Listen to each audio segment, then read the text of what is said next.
iPad 2017 versus iPad 2018 speed test. That video is coming up right now. Let's go.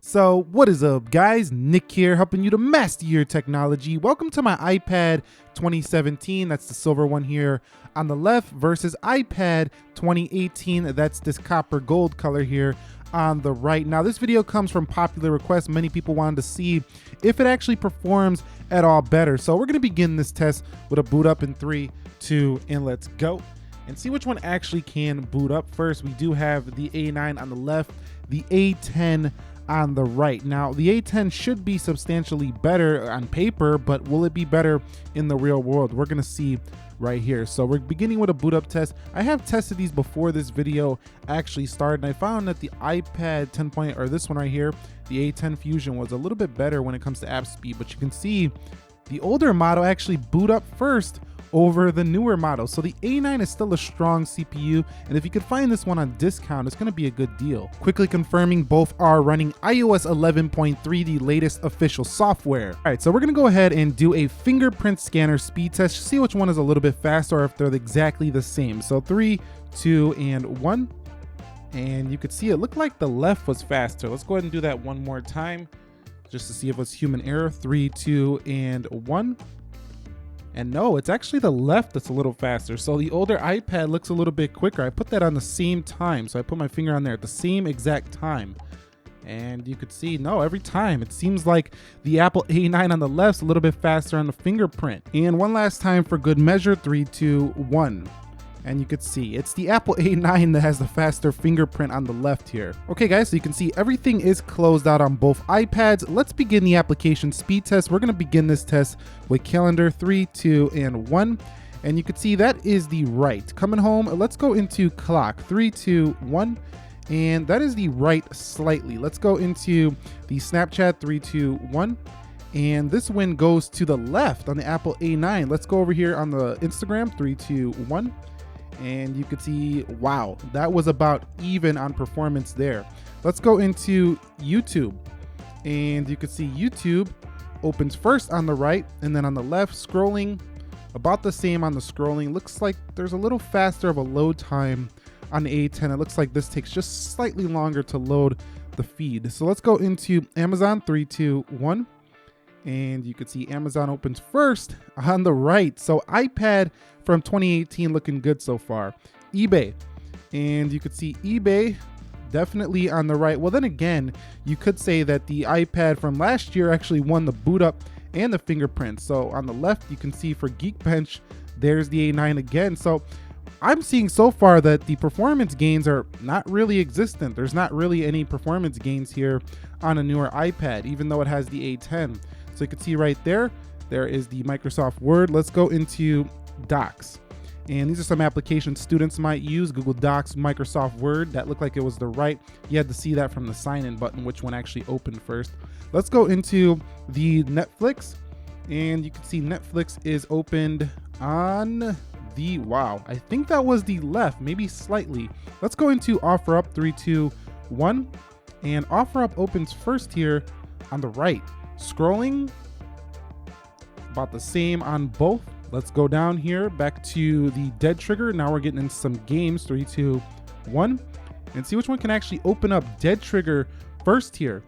Wow, I think that was about even, maybe slightly to the left. I did not see that one very great. Let me know down below on dead trigger too. Let's go into Jetpack, and Jetpack looks like the right's gonna take it here. Here's where the graphical power should win over that A9, and there it goes. So the new graphics here showing their stuff on the A10, at least on that Jetpack Joyride. Let's go into this basketball game. Let's see if it can load games faster again here on the right. And looks like it is ahead. And one more time, there we go. So gaming performance looks like it's gonna be better for this newer iPad if you're a gamer. Also maybe for video editing, we'll cover that in a little bit. Looks like it was slightly to the A10. That was ever so slightly. You would have to slow it down in slow-mo to even see that. Let's go into Adobe Clip. 3, 2, 1. And you could see, Adobe Clip opens first on the right, just barely. I mean, it's so slight, you would never perceive this unless you've seen these two side by side. All right, guys, so we're gonna run through them this way, multitasking. We're just gonna see if there's any reloads. It doesn't really matter if we hit them at the same time. We're just looking for reloads here. So no reloads there. Let's go into Temple Run. No reloads there on both. Remember, both of these have 2 gigs of RAM. Let's go into Jetpack.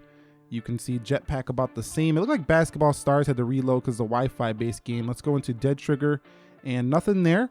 Let's go into Offer Up and nothing there. So good RAM management on both so far. Netflix, about the same. Let's go into Docs and that's about the same. Let's go into Word and that's about the same as well.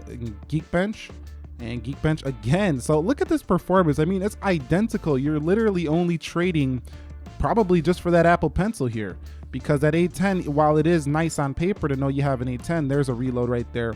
The performance is so slightly different that I don't think you're gonna really notice anything. So let's go into Instagram, and that's kind of disappointing because, you know, we wanna see, you know, a better performer, and you're just really not gonna notice this in a day-to-day. Instagram had the reload on the left, but there goes Snapchat. So here's where the A10 looking a little bit better, however, is just holding more apps, but really, I mean, if you're focusing on your work or whatever, I don't think you're gonna be opening 17 apps. You know, you gotta focus on one at a time. So this is not really a huge deal here. So you can see calendar slightly on the right. Okay, so we're gonna open up this video I did. It's about a 1-minute video, and I'm just gonna save it and render it and see, you know, if it does pretty good on either. So we have the same video. We're just gonna hit save. A9 on the left once again, and A10 on the right. Now, there's no saying that this is Android and Apple. It's not optimized. It's the same apps for both products. So same optimization on both. Let's go into save to camera roll, and it should be saving. And let's see which one can actually finish this video first. They look very even right now. It looks like the A10 might be slightly ahead of the A9, but you can see they're both very fast at rendering your video. Just slightly going to the right. It's really, really close here. Really close. And definitely gonna be the, wow, that was so close. It was like almost even. They almost finished at the same exact time. Honestly, I see in about the same time finishing. So video rendering on both of these is gonna be quite good. All right, so let's just open up a couple of websites to see if it's any different when it comes to the web browsing. 3, 2, 1, we're gonna go to apple.com here. And it looked like it might have loaded just a little bit better on the right, nothing too big of a deal. Let's go ahead and open up, let's see, Google. Let's just go to Google. 3, 2, 1. And you can see Google is just slightly on the right. But I mean, when it comes to browsing, the products we already know have gotten so good that it really doesn't matter these days, you know, which product you get. They all perform well. And you can see zooming is great. Nothing like the iPads of old. Both of these are extremely good when it comes to their web browsing abilities. Okay, so the final Geekbench scores are in. You could see on the left, we have 2544 for the single, 4427 on the multi-core.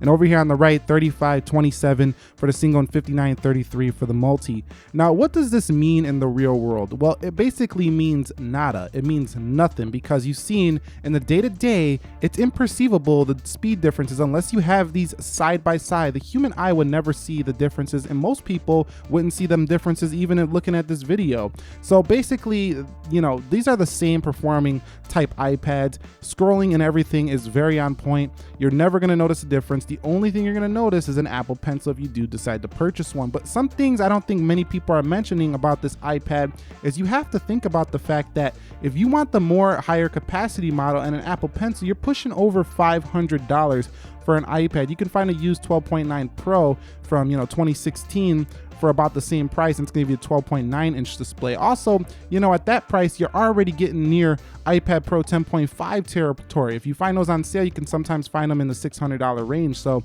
you're basically almost at Pro territory. Now, if you go with 32 gig and this one and a keyboard, you're still looking close to $500. So, this iPad is not as cheap as no Chromebook or anything like that.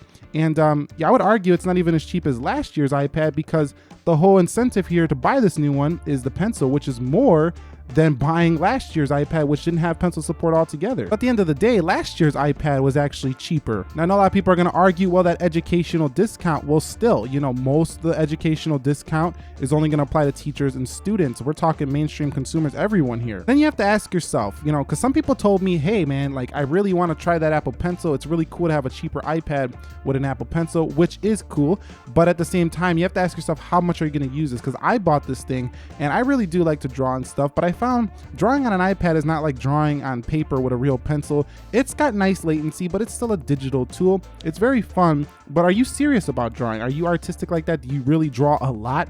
Then this can be great. Do you take notes a lot? Because I find taking notes with a keyboard is still a lot faster than just writing them out, hand by hand with this Apple Pencil right here. And I'm not trying to convince you away from the Apple Pencil. This is a great deal here overall. If you get the cheaper model, the 329 edition and the Apple Pencil, you're definitely way under a Pro, but you really have to assess your needs. Do you really need the Apple Pencil, or is it just a toy you want to play with? At the end of the day, if it was my money, I would say if you're on a 2017 iPad, only think about the Apple Pencil, because performance and camera and display and everything, it's the same thing. If you don't have a 2017 iPad, I would say just get the newer one because it's not that much cheaper right now. But if you can find the older model a lot cheaper, and I'm never going to use an Apple Pencil, I want this thing to read books and watch videos, then just get the older one because it's going to be a lot cheaper if you can find a third party for like $220 or $250. But at the end of the day, this new iPad, still a great deal.